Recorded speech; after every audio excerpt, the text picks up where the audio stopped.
Hello, my gorgeous gossipers, and welcome back to COCO Gossip, the place where we peel back the layers of reality TV and find the jaw-dropping truth hiding underneath. Today, we are diving headfirst into the murky, turbulent waters of the Brown family finances, and we're about to explore the single most explosive theory in sister wives history. Forget the drama over the one big house, forget the fights about COVID protocols, forget the moving trucks in the night. What if I told you the real betrayal wasn't just emotional but financial, and that it was planned years in advance? Get ready, because we are investigating what I'm calling the Tender Age Trust Fund. This is the insider theory that Kody and Robyn Brown have been secretly building a massive private trust fund, potentially worth $250,000 or more, exclusively for their two biological children, Solomon and Ariella. A secret account, allegedly siphoned from family funds, designed to secure a golden future for their chosen two, while the original 13 children are left with nothing. This isn't just about favoritism, you guys. If this theory holds water, this is about the deliberate, calculated financial disinheritance of an entire generation of Brown children. This is the darkest theory yet, and it might just be the key that unlocks everything. Kody's rage, Robyn's tears, and the complete implosion of the family. The story we're about to lay out is so compelling, so full of twists and turns, you won't want to miss a single second. Before we dive into the deep end, if you love breaking down the drama and getting the exclusive theories you won't find anywhere else, do me a huge favor. Hit that like button, subscribe to COCO Gossip, and ring that notification bell so you're the first to know when we drop a new investigation. Your support lets me know you want more deep dives just like this one. All right, are you buckled in? Let's get into it. Now, I want to be crystal clear. This is a theory. We don't have bank statements in our hands, but what we do have is over a decade of on-screen behavior, cryptic comments, questionable financial decisions, and a mountain of circumstantial evidence that, when pieced together, paints a truly disturbing picture. We're going to be forensic accountants of drama today, following the money and the motives. Our investigation is broken down into three parts. First, the motive. Why would they do this? We'll revisit the heir in the spare theory and explore how Kody and Robyn's vision for a new dynasty may have fueled this entire secret plan. Second, the mechanism of deception. How could they possibly pull it off? We'll break down the potential mechanics of funding a secret trust without the other wives knowing. And finally, the evidence. We will use Kody's own words, his on-screen rants and justifications as a potential confession, revealing a mindset that makes financial disinheritance seem not just possible, but logical in his eyes. Let's start at the beginning, with the motive. To understand why a patriarch would allegedly cut off 13 of his own children, you have to understand the story he's telling himself. And in Kody Brown's story, he is no longer the head of a sprawling plural family. He is the king of a brand new, much smaller kingdom. The motive. The new dynasty. Once upon a time, Kody Brown preached the gospel of plural marriage. The principle was about more than just one man and multiple wives. It was about building a massive, multi-generational family, a celestial legacy. The kids were the entire point. They were all part of one giant pool of love, resources, and shared destiny. Or so we were told. But then, in Season 1, Robyn Sullivan entered the picture, and the entire foundation of that principle began to crack. From the very beginning, Robyn wasn't just a fourth wife. She was framed as something different. Kody's soulmate, the one who truly understood him. Their courtship was a whirlwind romance, complete with a first kiss before marriage that broke the family's own conservative rules. This wasn't just adding another car to the train. It was attaching a whole new locomotive to the front and changing the train's direction entirely. Many viewers and insiders have long subscribed to what is known as the heir in the spare theory. The idea is that once Kody legally married Robyn and adopted her 3 children, Dayton, Aurora, and Brianna, his focus shifted. His biological children with Robyn, Solomon, and later Ariella weren't just the 17th and 18th children in a large family. In Kody's mind, they were, for all intents and purposes, his first and second. They were the heir and the spare of his new family, his true legacy. This wasn't just a new wife. It was a do-over, a complete dynastic reset. With Mary, Janelle, and Christine, he had built a family out of duty, religious principle, and youthful energy. But with Robyn, he was building the family he felt he deserved. A family where he was the undisputed king, the adored husband, and the revered patriarch, with a queen who never questioned him. Think about it. Kody has often lamented his lack of control and respect from his older children.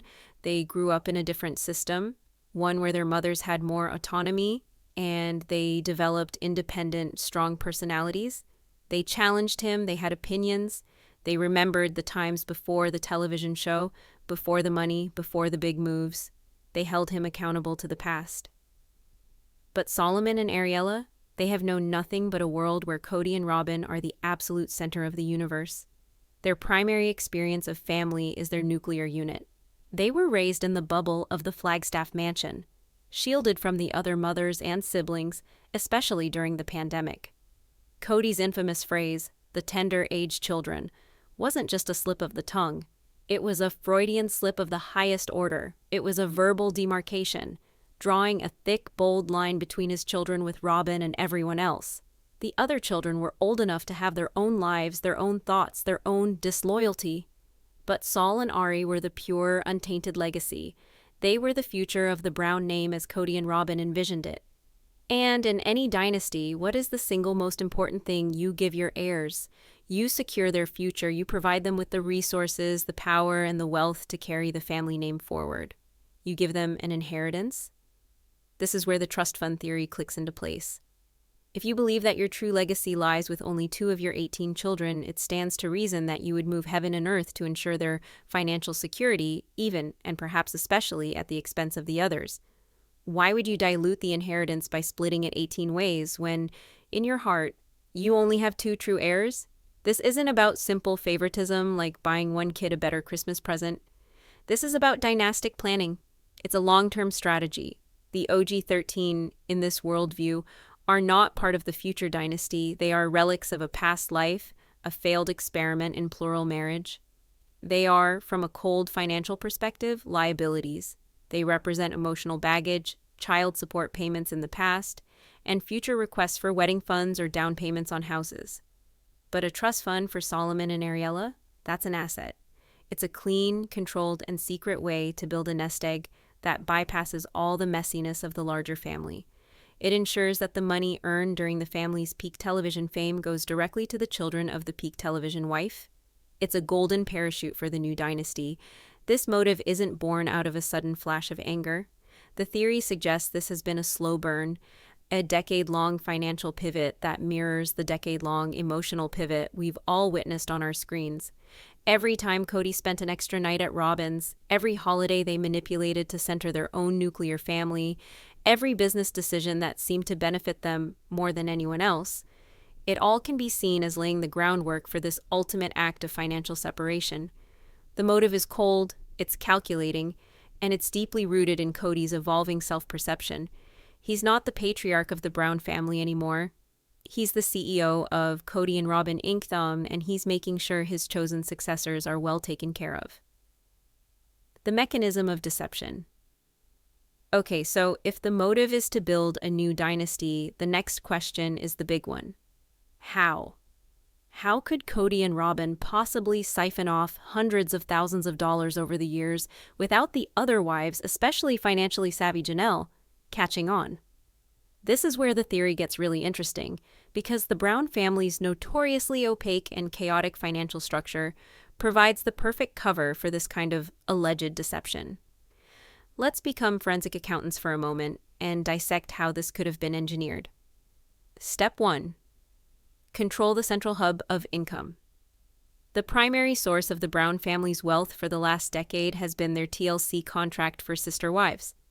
Now, how that money is paid out and distributed is a closely guarded secret, but public records show the existence of a family corporation, Dabzark Entertainment LLC.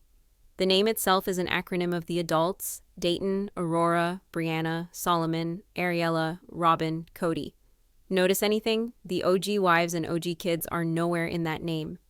While it was likely established for Robyn's kids initially, the symbolism is potent. Insiders and legal experts speculate that TLC likely pays a lump sum to this central family entity or a similar corporate structure controlled by Kody. From there, the money is supposed to be distributed among the four wives to run their individual households. Kody has always positioned himself as the president of the Brown family corporation.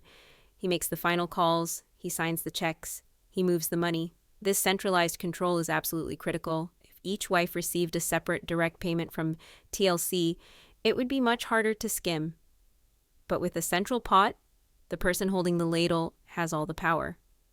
Let's imagine a hypothetical scenario. Let's say Dabsark Entertainment receives a payment of $100,000 for a batch of episodes.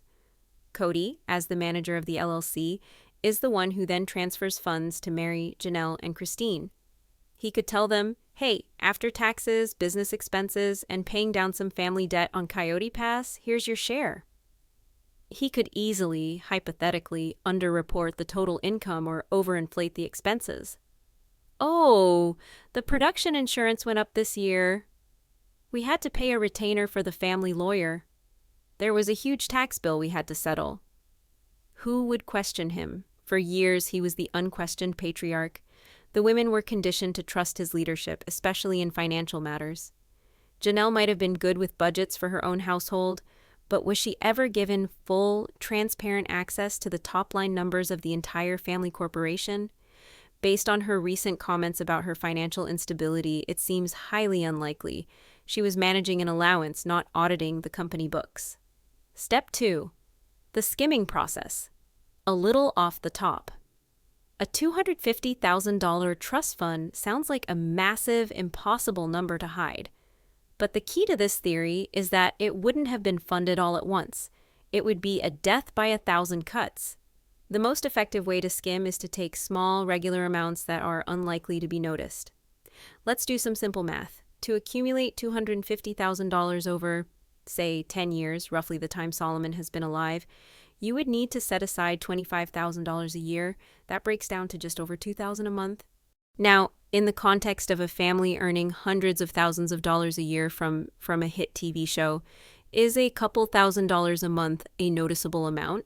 Especially when it's being diverted before the money is distributed to the wives? It could easily get lost in the noise of mortgages, property taxes for multiple homes, car payments, and the general expenses of raising 18 children. This monthly diversion of, let's say, $2,000 could be the first transaction made the moment the TLC check clears. It goes from Dabsark Entertainment straight into another account before anyone else even sees the statement. Step 3. The secret destination, setting up the trust. So where does the skimmed money go? It can't just sit in a regular savings account in Kody or Robyn's name. That's too easy to trace in the event of a divorce or legal dispute. The theory posits the creation of an irrevocable trust. For those who aren't familiar, let me give you a quick trusts for dummies. A trust is a legal entity that holds assets on behalf of a beneficiary. When you create an irrevocable trust, you are permanently transferring those assets out of your name. Why is this the perfect vehicle for this alleged scheme? 1. Secrecy. Trusts are private. Unlike a will, which becomes a public record upon death, the terms of a trust and its assets remain confidential. No one can just look it up. The other wives and kids would have no legal right to see the documents. 2. Control. Kody and Robyn, as the grantors, would set the rules. They could specify that the money is only to be used for Solomon and Ariella's education, a house down payment, or to be given to them when they turn 25 or 30. They can ensure the OG-13 can never touch it. 3. Asset protection. Once the money is in the irrevocable trust, it is legally no longer Kody and Robyn's property. This is a brilliant move. It means that if one of the other wives sued for marital assets in a divorce, the money in the trust would likely be untouchable. It's already been gifted to the children's legal entity. It's a way to move money off the communal marital balance sheet and into a private family vault. Who would be the trustee, the person who legally manages the trust? It would have to be someone Kody and Robyn trust implicitly. It could be a hired lawyer or financial advisor, which offers a layer of professional secrecy. Or, to keep it even more insulated, it could be a member of Robyn's family, like her sister or mother, someone who is loyal to them and not to the larger Brown family. Step 4. The financial smokescreen, creating confusion. To pull this off for a decade, you need more than just a secret account. You need a constant state of financial confusion. And the Browns' life has been one giant financial smokescreen. Let's look at the elements. My sister wife's closet. This was Robyn's passion project, a jewelry and clothing business that the entire family was pressured to invest time and money into. The business was, by all accounts, a financial black hole. But it was also the perfect excuse for missing money. We had to buy more inventory. We had to pay for a new website design.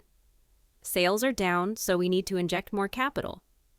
MSWC could have been a legitimate, if failed, business, but it also could have served as a convenient slush fund, a place where family money went in and its distribution on the other side was completely opaque. Were all the expenses legitimate? It's impossible to know. The constant moves, the move from Lehi to Las Vegas, the move from Las Vegas to Flagstaff. Each move was a financial cataclysm. Selling 4 houses, buying or renting new ones, moving expenses for a small army created financial chaos. In chaotic situations, money is harder to track. It's the perfect time to move funds around under the guise of moving expenses or real estate deposits. Coyote Pass. The ultimate misdirection. This piece of land is the greatest financial red herring in the history of the show. For years, every financial conversation has revolved around paying off the Coyote Pass property. Whenever one of the wives questioned where the money was, the answer was always, it went to the land. Think about it. It's the perfect all-purpose excuse. Christine wants to build her house? We can't. We still owe too much on the land. Janelle needs money for her RV setup. It's tight right now. All our liquidity is in the land. This paying off the land narrative could easily be used to account for the $2,000 a month that was allegedly being diverted. If Kody told the wives, I'm making an extra principal payment of $2,000 to the Coyote Pass loan each month to pay it off faster, would any of them have questioned it? Probably not. They would have seen it as a responsible financial move for the family's future. But instead of going to the land developer, that money could have been going directly into the Soul and Ari Heritage Trust. The beauty of this alleged mechanism is its simplicity hidden within chaos. You use the complex, messy, and emotional financial situation of the family as the perfect camouflage. No one is looking for a secret trust fund when they're worried about whether they'll have a house to live in next year. You create a constant state of financial precariousness for the other wives, making them feel like there's never enough money to go around, all while you're methodically building a secret treasure chest for your chosen few. It's a long con, a financial sleight of hand played out over a decade. And the final piece of the puzzle is justifying it to yourself. Which brings us to Kody's own words. The evidence, Kody's own words. If you were to execute a plan that involves the financial disinheritance of the majority of your children, you would need to believe with every fiber of your being that they deserve it. You couldn't live with yourself otherwise. You would need to construct a narrative in your own mind where you are the victim and they are the ungrateful villains. This is why the third and perhaps most compelling pillar of this theory isn't found in any bank statement but in Kody Brown's own mouth. For the past several seasons, we have witnessed a man transforming his frustration and sadness into white-hot rage, directed almost exclusively at his older children and their mothers. These aren't just the rants of a stressed-out father. The theory suggests these are post hoc rationalizations. He is retroactively justifying a decision he either already made or was in the process of making. He is building the case, for himself and for the cameras, as to why these children are not worthy of his legacy. Let's analyze the key themes of his tirades as potential evidence for this financial betrayal.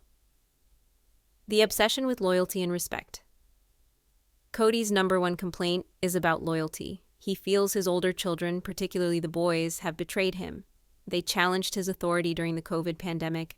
They sided with their mothers. They refused to bow to his will. He has used words like betrayal, disrespect, and mutiny over and over again. Let's listen to some of his actual quotes from the show.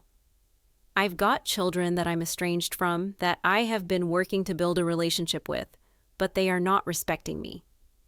It's not that I don't love them, it's that I'm not in a place where I want to be around them. When you have a child who is trying to take a parent out, you have a problem. Now let's reread those quotes through a financial lens. When he says, "They are not respecting me," what if he hears in his head, "They are not worthy of my money"? When he says, "I'm not in a place where I want to be around them," what if the unspoken part is, "So why should I provide for their future?" When he accuses them of trying to take a parent out, he is framing them as aggressors, as enemies, and you don't leave an inheritance to your enemies. This is transactional fatherhood. His love, his time, and by extension, his financial support are all conditional upon absolute unwavering loyalty. The moment that loyalty is broken, the contract is void. This mindset is the perfect breeding ground for a decision to financially cut them off. Why would he reward what he perceives as a rebellion? In his kingdom, rebels are exiled and stripped of their birthright. The parental alienation narrative. Another cornerstone of Kody's justification tour is his claim that Christine and Janelle have engaged in parental alienation. He argues that they have poisoned the children's minds against him, making it impossible for him to have a relationship with them. Christine has been telling them for years that I'm a bad person. What Janelle has done is just as bad. She has encouraged this behavior. Whether this is true or not is beside the point. What's important is that he believes it. By framing himself as the victim of a coordinated campaign by his ex-wives, he absolves himself of any responsibility for the estrangement.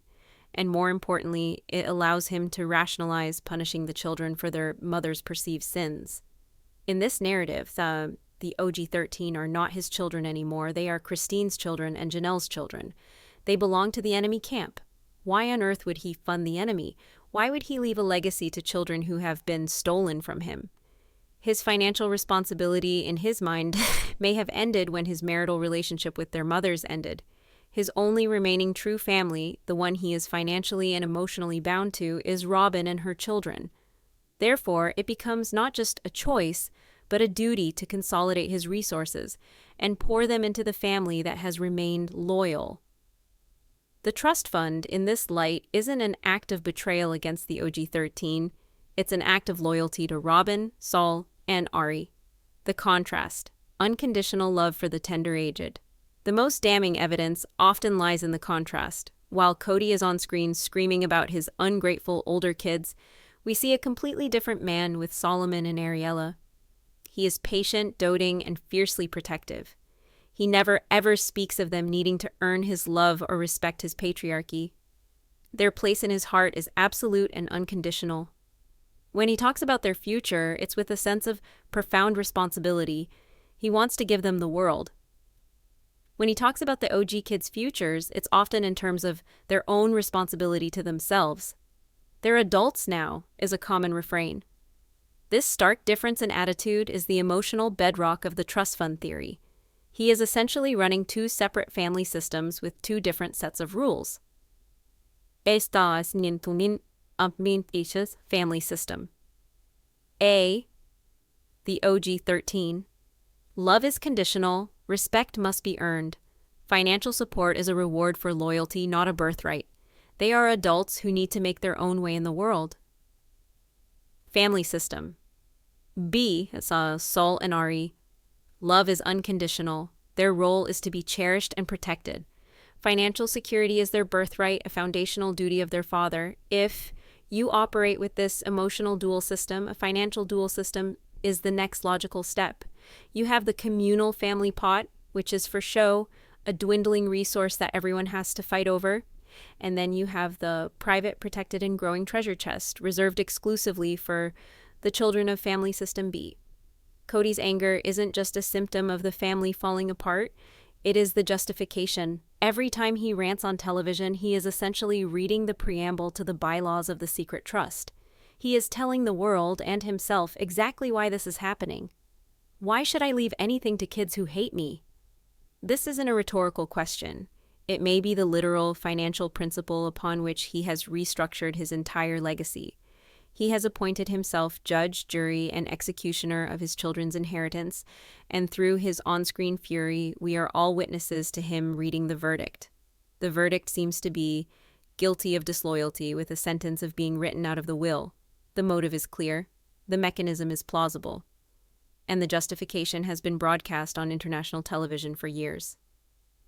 When you put it all together, the theory of the Tender Age Trust Fund goes from being a wild piece of gossip to a chillingly logical conclusion of the story we've all been watching. We laid the foundation for the most explosive theory in Sister Wives history, the Tender Age Trust Fund.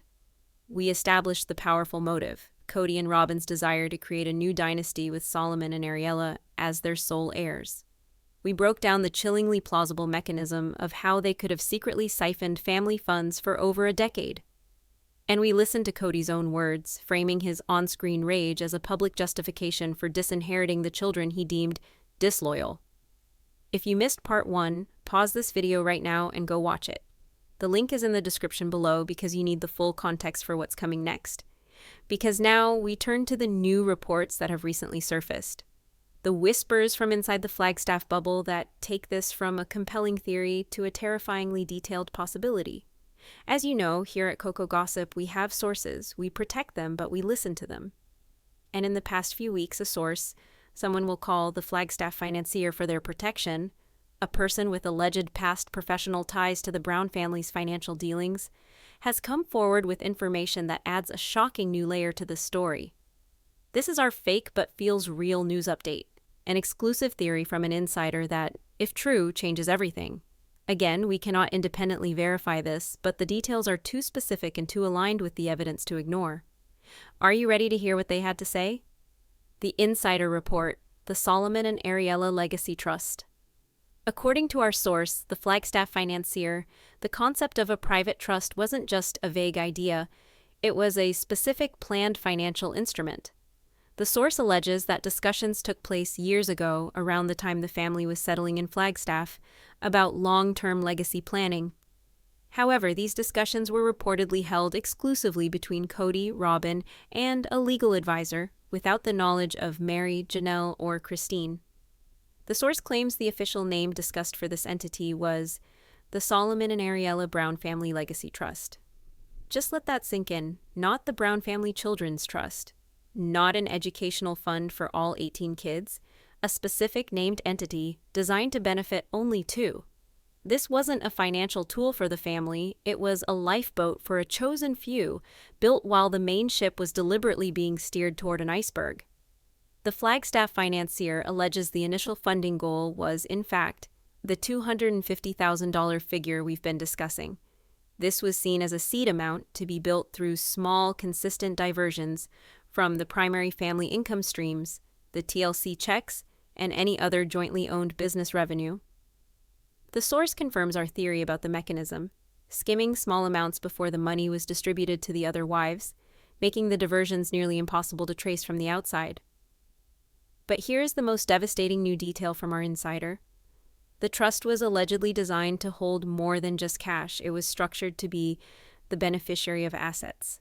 Specifically, the source claims that Kody's last will and testament was drafted, or at least discussed, to bequeath his personal ownership stake in any and all real estate directly to the Solomon and Ariella Brown Family Legacy Trust. Do you understand the earth-shattering implication of this? Let's talk about Coyote Pass, the property that was meant to be the family's forever home, the physical manifestation of their united dream. The land that Janelle and Christine poured their life savings into. According to the deeds, the property is split among the family members. Kody has his name on multiple parcels alongside his wives. If this insider report is accurate, it means that upon Kody's death, his share of that land, the land his other children's mothers paid for, would not be split among his 18 children. It would bypass them entirely. It would be transferred directly into a private trust controlled for the sole benefit of Solomon and Ariella. The OG-13 wouldn't just be getting nothing from Kody's liquid assets, they would be legally cut out of the very ground their mothers worked their fingers to the bone to purchase. It transforms Coyote Pass from a family compound into the future private estate of Robyn's children. Why would this information be coming out now? The Flagstaff financier allegedly stated they had a crisis of conscience after watching the last few seasons of the show. Seeing Kody's on-screen rage and the genuine financial distress of Janelle and Christine while knowing about this alleged secret financial fortress being built became too much to bear. The source felt that the narrative of the lazy and ungrateful older kids was a grotesque distortion of the truth, a cover story for one of the most selfish acts a parent could commit. So now we have a name, we have a target amount, and we have the ultimate betrayal weapon, the plan to divert real estate and land assets. Armed with this new insider theory, let's go back and re-examine everything we've seen on the show. Let's connect the dots and see how this new information makes the past decade of Brown family drama snap into horrifyingly sharp focus. The Coyote Pass conspiracy. Let's look at Coyote Pass through this new lens. For years, the inability to build on the land was blamed on a lack of funds and family squabbling. But what if the primary obstacle was Kody and Robyn's long-term plan? What if they were intentionally stalling? The stalling tactic. Think about Kody's bizarre and ever-changing objections. First, he was obsessed with building one big house, a plan none of the other wives wanted. Was this a genuine belief in a family utopia, or was it a brilliant stalling tactic? If everyone is fighting about a single house that will never be built, then no individual houses can be started.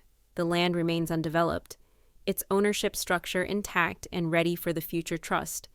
Then when the one-house plan finally died, Kody became obsessed with the Wondoth pond. He claimed Christine's desired lot. Lot 3 was where he wanted a retention pond to be. He was willing to blow up his marriage and deny his wife her dream home over a potential water feature. On the surface, it was absurd, the act of a man drunk on his own patriarchy. But with the trust fund theory in mind, it becomes a calculated move of asset protection. If Christine builds a house on Lot 3, she solidifies her claim to it. It becomes a marital asset that she has a powerful legal and emotional right to. In a divorce, she could fight for it, sell it, or live in it. It complicates things. But if the land remains bare, it's just a name on a deed. It's much cleaner, much easier to manage in a legal sense. Kody's fight wasn't about a pond. It was about preventing Christine from putting down roots on land he had already mentally and perhaps legally earmarked for his new dynasty. He didn't want her to build because, in his mind, it wasn't her land to build on anymore.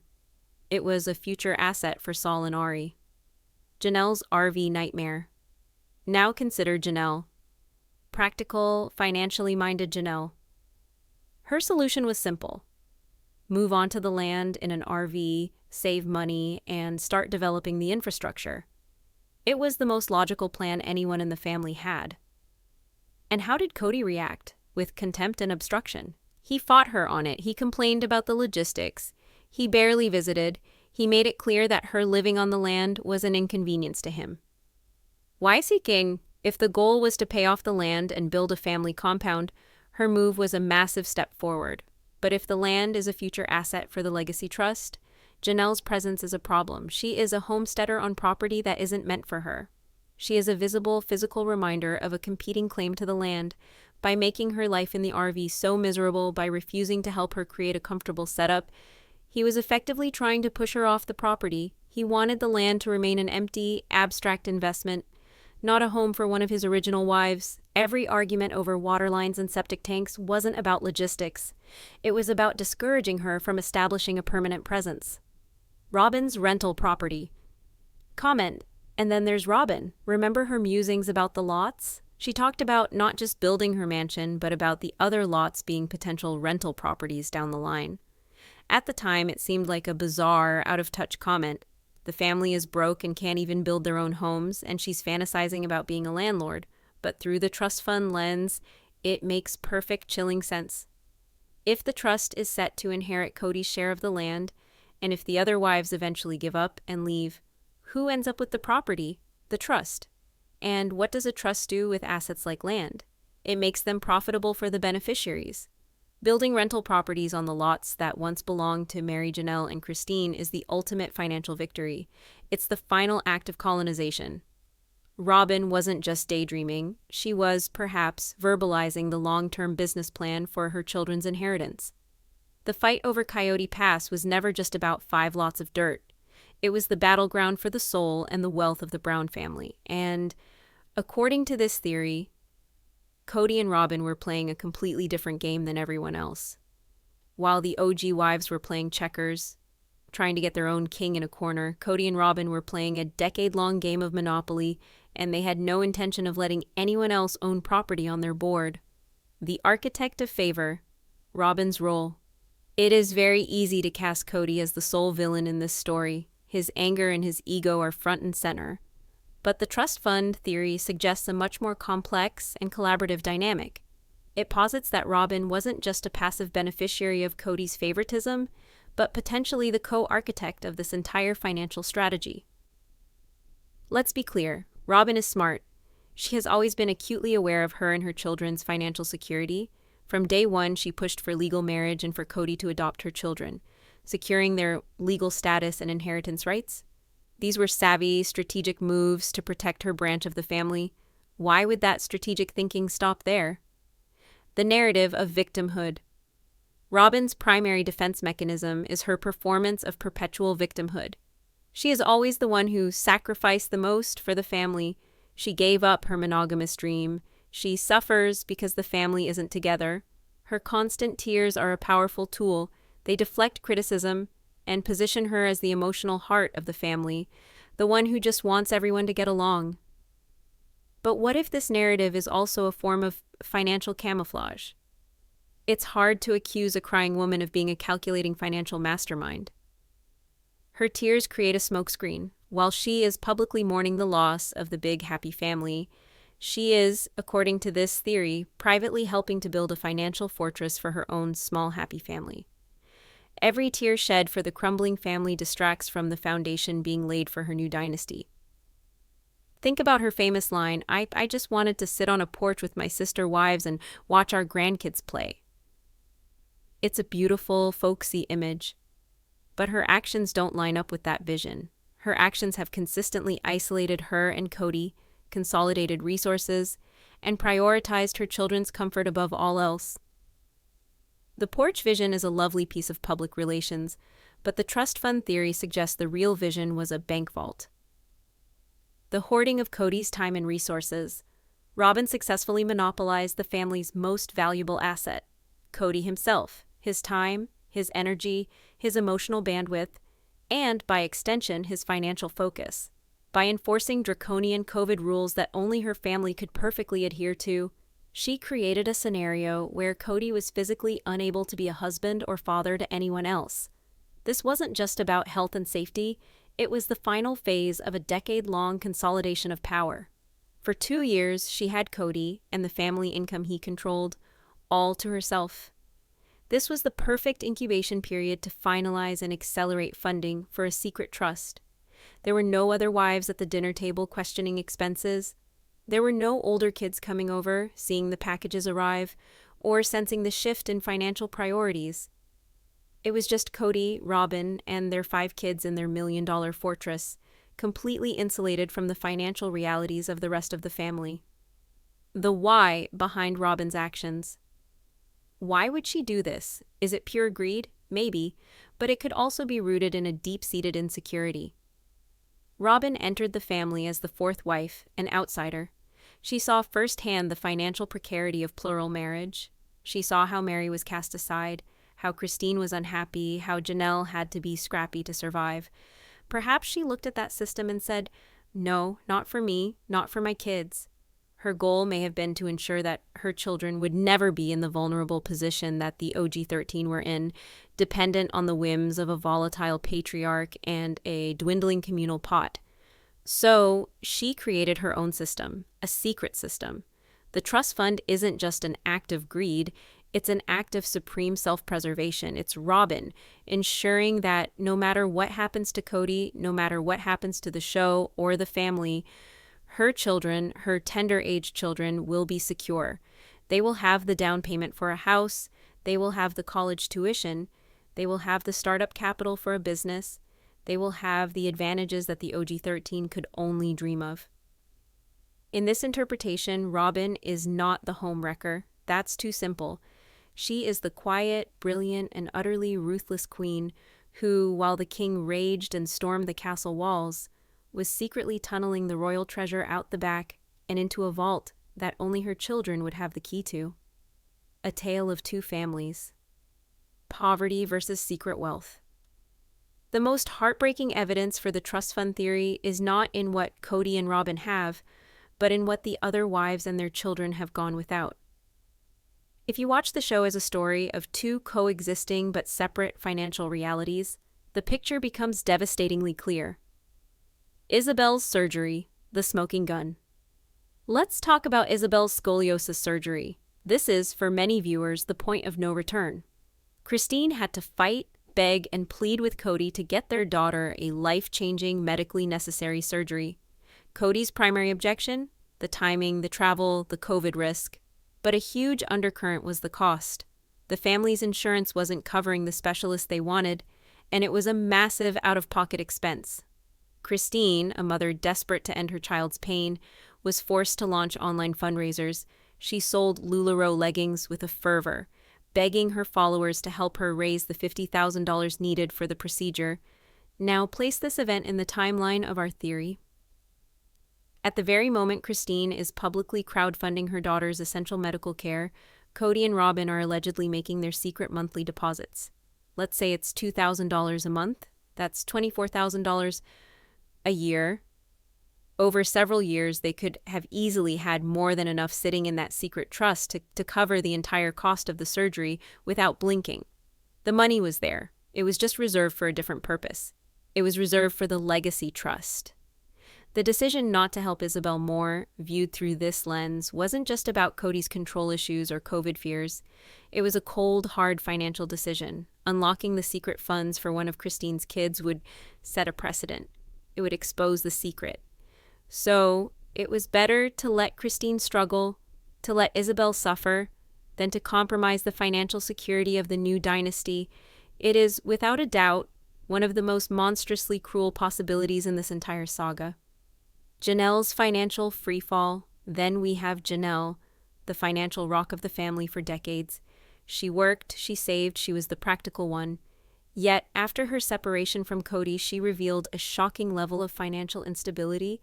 She had poured her life savings into the communal pot and the down payment on Christine's house and was left with almost nothing. She was forced to live in an RV, then in a small apartment, effectively homeless for a period. During the tell-all, she said with tears in her eyes,